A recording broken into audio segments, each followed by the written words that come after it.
We're 25 minutes away from 7 p.m. Malebogeng here. This is Shania Twain with From This Moment. Thank you so much for tuning in. We're now joined by our tax expert on the show. It's Delano Abdoll. He's returning with small commentary on all things, let's say it again, tax. He's from Tax Consulting SA, and you would have heard him in our financial immigration series, which aired over the last few weeks.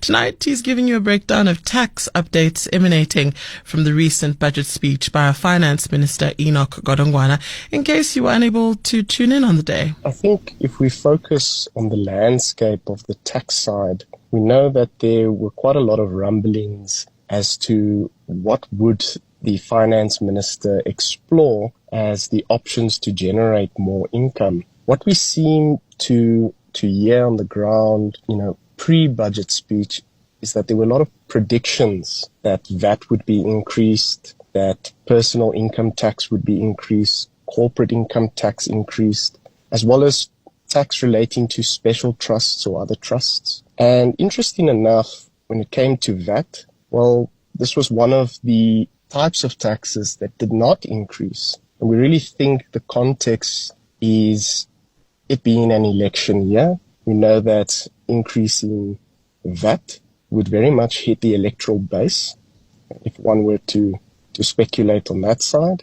And we've also seen that personal income tax is maxed out, so no change to personal income tax brackets, rebates and medical tax credits. So what is interesting is that the tax base remains the same, but with less buying power. So there's a lot still to read into that.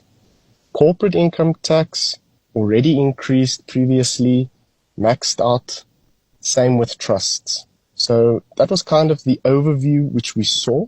Unfortunately, no increase to fuel levies, in addition to the VAT and income taxes. I think one interesting thing to add is we also note that in the absence of healthy revenue figures, government intends to allocate 150 billion from the gold and foreign exchange contingency reserve account towards foreign debt services costs.